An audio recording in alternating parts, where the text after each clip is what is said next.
Thousands of years ago, this three-dimensional existence began, or at least it appeared to begin.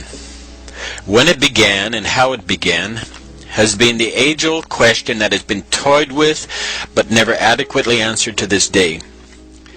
The information presented in this video and the companion blog site illuminatimatrix.wordpress.com lays the groundwork and the foundation for when this all began. Prepare yourself, as this information will not be easy to assimilate. You'll experience all types of emotions as you attempt to comprehend the information. If it becomes difficult to go through the whole video in one take, leave it for a while, even a few days. But do persevere and grasp as much information as quickly as you can. So if you're ready, we're going to have a look at where we came from. The screen in front of you is empty. Now imagine the empty screen is the totality of everything that is. Even though there's no shape, no color, and no sound. As you look at the screen in front of you, what do you see? You see nothing. As you look at the screen in front of you, what do you know? You know a lot.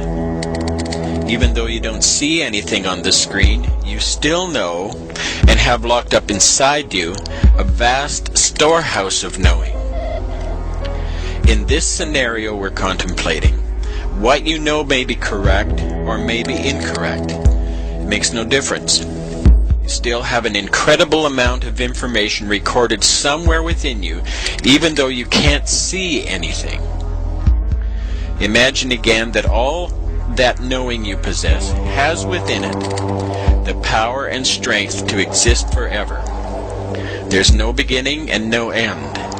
You have the power and wisdom to be eternal.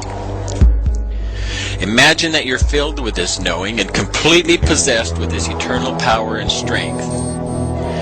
This is about as powerful as anyone could hope to be. Let's imagine that this knowing not only exists in you, but it exists in every person on the planet. It's not something you have to go out and find. It's just there, in you, and in everyone that ever walked on the face of the earth. Now imagine that someone, or a group of individuals with that same eternal power, also wanted to have your power and my power. Imagine that this group wanted to take possession of all that is ours. However, they can't take it from us by force because it's locked inside us. And it is who we are. Still, they desire to at least control it. This group wished for our power to work in unison with their power, and the enormity of that combined strength of power and knowing would make them greater than the greatest, the most massive force in existence. They would appear to be God. The information presented here will show you who and what God is, what religion is, what science and intellectualism is, and how to eliminate the control these fabricated illusory systems have on our lives. Keep watching the screen and it will be demonstrated how they went about taking control of our existence, how they took control of our reality and took control of our eternity. It will be demonstrated how to take back that control of our existence, our reality, and our eternity right now. We'll see how to reconnect to our wisdom and awareness, which is the power and strength, the knowing of the eternal state. This wisdom and awareness is something we already have. There's nothing we have to do except reconnect to it. Here's how they disconnected us from wisdom and reality.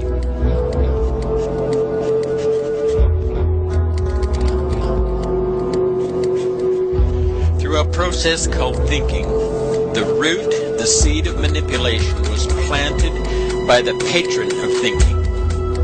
A patron is someone who has the right to appoint or to bestow a privilege. Let's call this patron a proton. The positive originator or father of thinking. Let's call this father of thinking thought.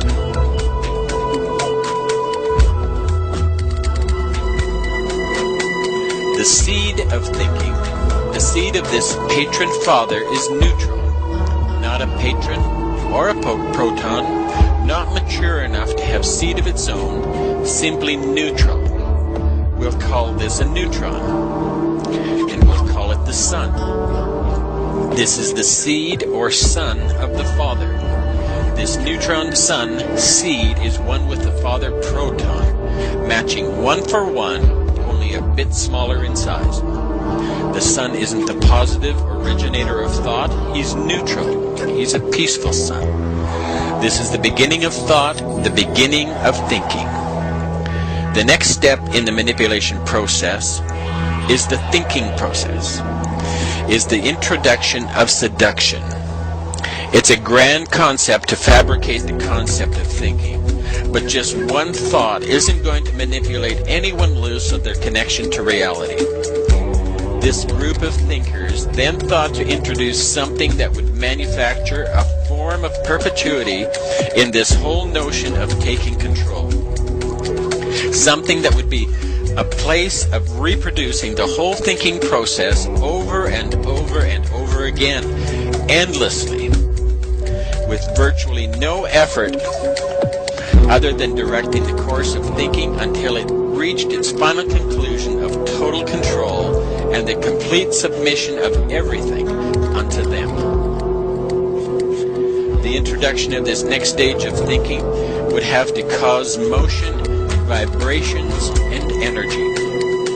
Without motion or energy, the proton and neutron, the father and son, would lie dormant, nothing more than a thought without purpose. The concept of an opposite to the positive proton was conjured up. We'll call this elect lady the negative attraction that would perpetually spark the imagination of the father proton. We'll call this elect lady the electron. The electrons would be small, much smaller than the father proton or the neutron sun. In fact, over 1,800 times smaller. This electron would spin around the proton and neutron, held in orbit by the attraction to the male, yet keeping a distance, yet flirting endlessly for the male to pounce. But why stop there? Introduce another elect lady and another. Make it a whole harem of elect ladies, flirting and circling the male, creating a womb of protection for the seed of the father to grow and reproduce another just like themselves again and again endlessly. We'll call this womb the nucleus. This womb will be the room, the birthplace of the neutron sun seed within the womb of the mother. This mother we'll call matter. This womb of the mother, this room of matter, is called the nucleus, for it produced the nuclei of us. Matter is that which occupies space. Even though this mother electron is just a thought from the group of thinkers, it orbits the father and the son at the speed of thought, thereby occupying space, conjuring up the illusion of matter. Observe closely. The nucleus forms a hexagon in this two-dimensional demonstration. The hexagon is the form of two overlapping triangles which have been created by the electrons orbiting the proton and neutron. This hexagon is the hex placed on humanity through the adoration of the mother, the woman. Through the adoration of the mother, the woman. This has been implanted through the thought process of this unseen group of thinkers. From the void and emptiness of nothing, thought conjured up something. Within this grouping of the father proton, the son neutron, and the mother electron, the whole of everything is formed. This is the first atom, the beginning in the womb of thought. This is the matrix womb. Thought formed this energy that glowed as an electrically charged atom. This glow, in turn, produced light. What you see in front of you is a two-dimensional representation of the atom symbol that represents a ray of light. This was created or conjured up by thought. Thought is the Egyptian god Thoth, the creator of almost every activity known to man. Thought is spelled Thoth. This god is responsible for the alphabet, writing, speaking, the sciences, religion, you name it, and thought is responsible for it. The Egyptians credited thought with the words of science, religion, philosophy, and magic. The Greeks credited thought as the inventor of astronomy, astrology, the science of numbers, mathematics, geometry, land surveying, medicine, botany, theology, civilized government, the alphabet, reading, writing, and oratory. Thought was the true author of every work of every branch of knowledge, both human and divine. This concept of thought as the Egyptian god Thoth has its counterpart in Greek mythology as Hermes, and to the Romans he is Mercury. These are just different names for the same god. El, spelled E-L, is mentioned as the father of all gods in Egyptian mythology. El is the inspiration for the term electricity. Electricity is produced by the elect lady, the electrons of the atom. All those who were faithful to this god El, the god of matter, became the elect, the chosen and faithful. These were the saints of God who were promised riches and power and would rule and reign with El if they would just put their faith in him. This was the covenant, the agreement made between God and man. This covenant was kept in an ark, the Ark of the Covenant. The ark is the electrical arcing characteristic of electricity. If anyone touched the ark other than the high priest, they would be struck dead. El is the great architect of the universe, the creator God, the bringer of light. The word architect is again referring to the arcing ability of electricity and the manipulating aspect of light as it conjures up everything that it's able to be thought up. As demonstrated, everything in this three-dimensional existence is the result of thought. Thought was inspired by El, the father of all gods. Everything we see is of thought or light. The atom symbol formed by thought is another Egyptian god called Atum. Atum is spelled A-T-U-M and was called the complete one, the finisher of the earth. Atum was the one who returned to the watery chaos at the end of the creative cycle. Remember this characteristic about Atum. He's the one who returns to watery chaos at the end of the creative cycle. This is a major subliminal message established thousands of years ago. To understand the significance of this statement, read the information presented on the companion blog site to this video. The interconnection to the global warming scenario is presented at length. The address is illuminatimatrix.wordpress.com or go to briankemela.com and click on Illuminati Matrix. This is the first man, woman, the first Adam. Adam and Eve are the names given to the two reproductive characteristics of the atom and the light. Adam refers to the atom form, and Eve refers to the light emanating from that form. Eve is the dawning of creation, the coming of the light. Eve is likewise the evening, the end of the light. This symbolizes the beginning and the end, the Alpha and the Omega, of the bringer of light. Adam and Eve together are symbolic names for the electrically charged atom symbol, which in turn symbolize the light bringer, the bright morning and evening stars. Together they represent the creator of light, the creator god called Lucifer, who is the light bringer. The Adam and Eve that formed the light formed the lie or deception created by the light. The light is the lie. This lie is the eye of the illuminated ones or the enlightened ones. This is the all-seeing eye. In this way, Eve, the symbolic morning and evening light, produces the physical light, which is the ability to see. The ability to see in this three-dimensional existence is produced by the electricity contained within the atom. We are further told that thought gave birth to Nefertum. He was a type of young atom. Nefertum was referred to as the sunrise, which means he who is beautiful. This corresponds to the concept of Lucifer, the bright and morning star, who led the way for the sunrise and the approaching dawn. You can see from all this mythology that it is firmly entrenched in the structure of an atom symbol. The atom symbol was conjured up with just the slightest notion of thought from the Egyptian sun god Thoth. The light now fills the earth with its rays. This is yet another Egyptian sun god called Re, or Ra, or again Amun-Ra. This name, like the names of all the Egyptian gods, are inspired by the form of the atom symbol. The atom symbol is the oldest sex ritual symbol in the world, and if you look closely at it, you'll see that the six-pointed star is formed by the intersecting lines of the electron orbits. The six-pointed star is also referred to as the oldest sex ritual symbol in the world.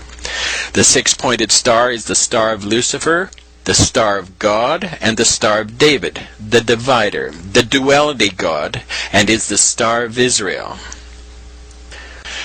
What has just been demonstrated is how everything was conjured up through thought. If you noticed, the words of the functioning elements in this demonstration and the names ultimately given to the different characteristics used sounded similar to each other. This is the basis and nature of manipulation. These similarities, although different, are close enough to send a message to our powerful subconscious reasoning, convincing us to register a certain thought, even though we're unaware in a total sense of what that thought is. This is called subliminal messaging. It is the foundation and the basis for the total manipulation and disconnection of all humanity from reality. This is the tool used by the Luciferian egregore of thinking beings to bring all of humanity under total control, to make us servants subject to lunacy, thereby causing us to relinquish our strength and freedom that these Luciferian thinkers might reign as God. It's this knowledge called Kabbalism, the ability to manipulate matter one molecule at a time, that the elite of the world have used to perpetuate the kingdom of these fabricated gods on earth. Thinking themselves to be the saints of God, the elect, and the divinely appointed rulers of humanity, they apply the principles of subliminal messaging taught to them by the Luciferian group of thinkers through the intellectual institutions of the world, thereby creating a hypnotic trance in which all of humanity flounders around in confusion, fear,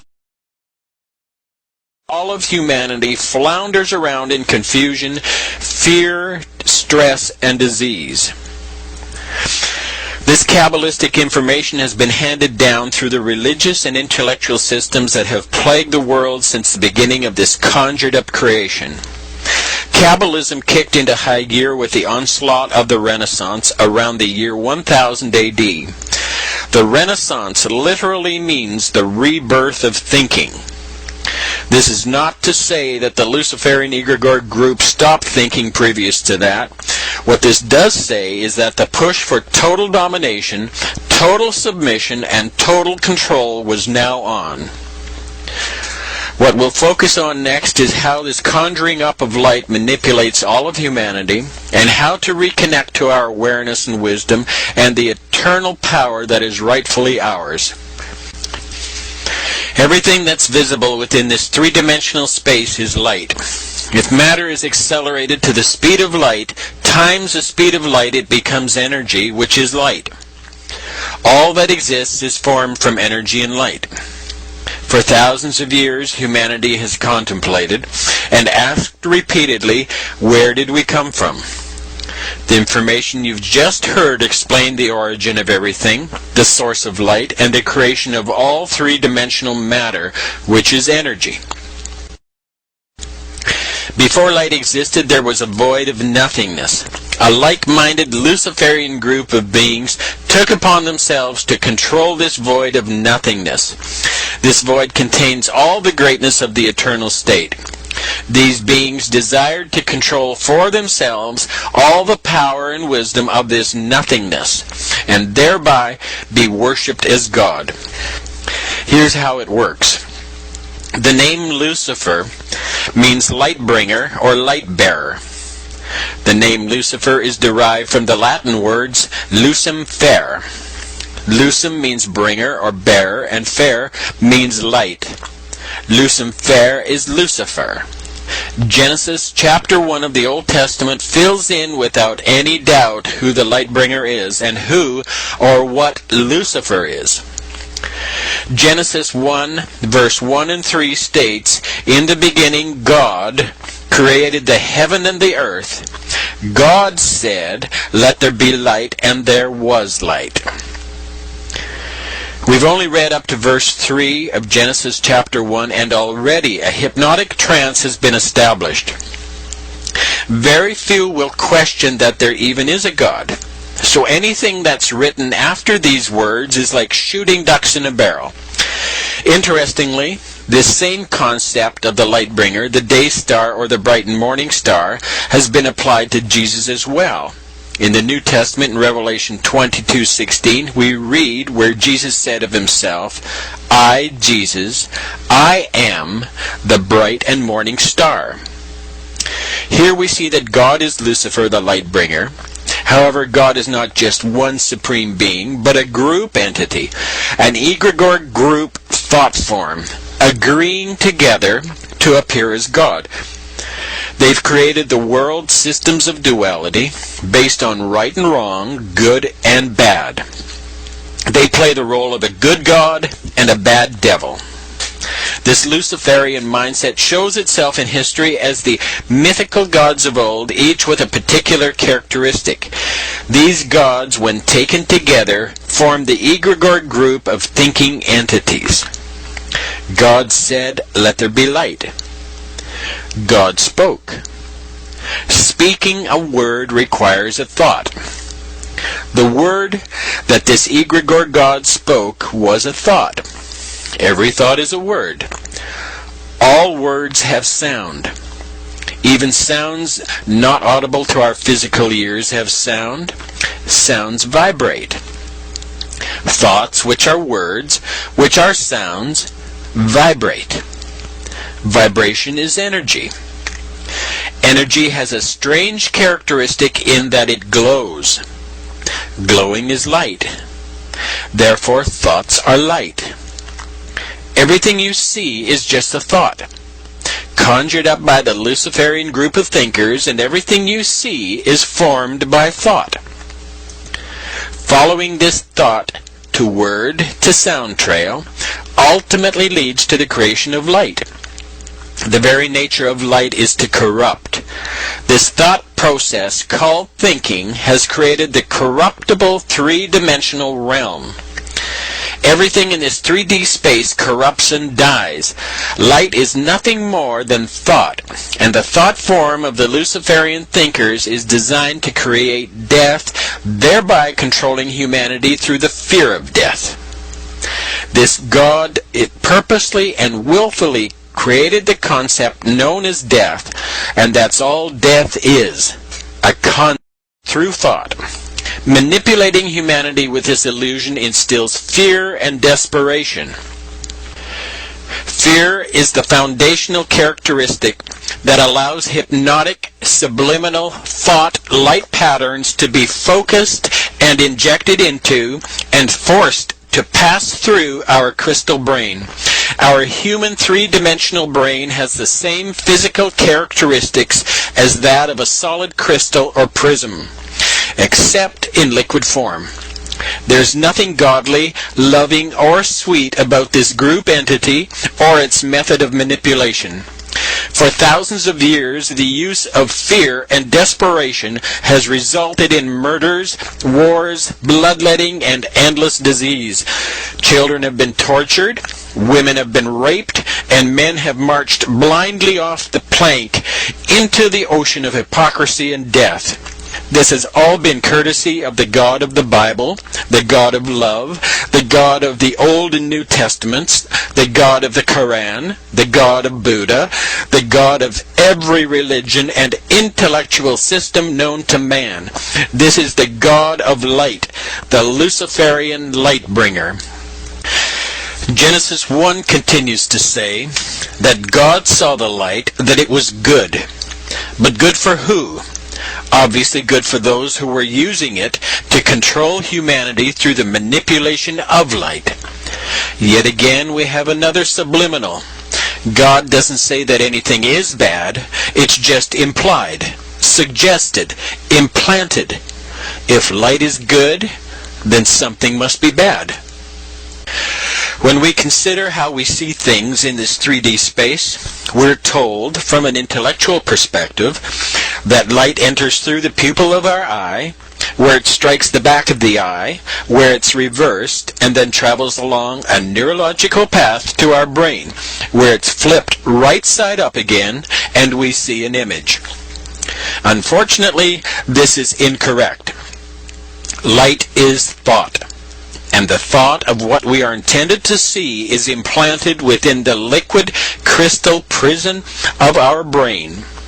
The suggestion, which originated from the Luciferian mindset, travels through the crystal brain, and similar to a ray of light passing through a rain shower, a rainbow of three-dimensional color, form, and sound explodes in front of us. Whatever suggestion is attached to that explosion emanating from our crystal brain determines color, shape, depth, sound, and so on.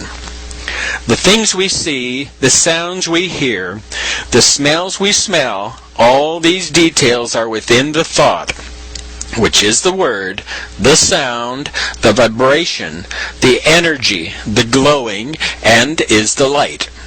This has all been implanted in our brains as subliminal suggestion, and we believe it. Because we believe our senses and all the suggestion attached to them, it seems real. Even the sun, moon, and stars that reflect light to our eyes make up the hypnotic suggestion to convince us that what we see is real. It's only light. It's just a seductive, illusory, convincing thought form conjured up by the Luciferian group of thinkers. The simplest way to understand this is to imagine a stage hypnotist with his subject in a trance. The hypnotist suggests certain things, and the subject is only able to see and hear those things the hypnotist is suggesting. The subject can hear the voice of the hypnotist, and true to the suggestion, he can see a giraffe, or an elephant, or whatever is suggested. The hypnotized subject can't see the audience, can't hear them laughing. The subject can only recognize those things the hypnotist suggests. Why can't the hypnotized subject see the audience or anything other than what the hypnotist suggests?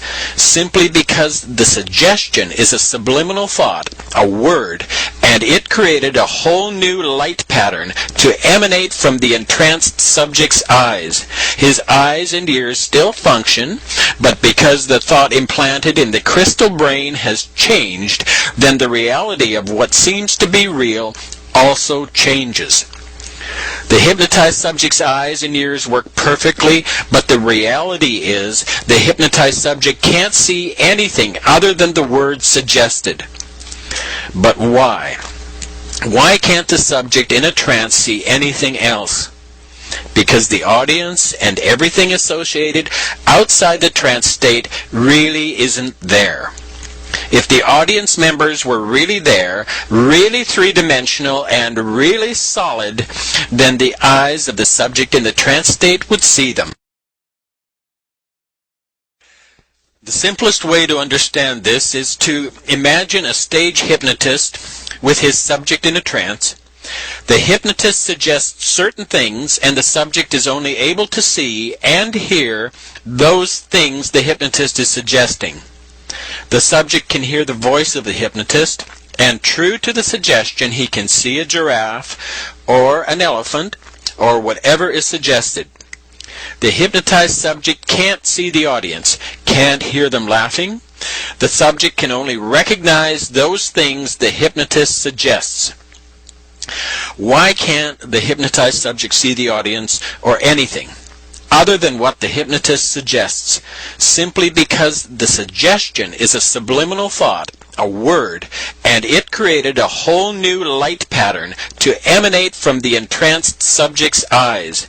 His eyes and ears still function, but because the thought implanted in the crystal brain has changed, then the reality of what seems to be real also changes. The hypnotized subject's eyes and ears work perfectly, but the reality is the hypnotized subject can't see anything other than the words suggested. But why? Why can't the subject in a trance see anything else? Because the audience and everything associated outside the trance state really isn't there. If the audience members were really there, really three-dimensional and really solid, then the eyes of the subject in the trance state would see them. The audience can't be seen because the audience is just light, just a thought, and when the new reality state, the new thought pattern, doesn't include them anymore, they cease to appear as a three-dimensional form. The audience didn't die. They didn't leave the theater. The subliminal messaging changed. The reality shifted, and they ceased to appear as three-dimensional. From this, we have to keep in mind that light goes out of our eye.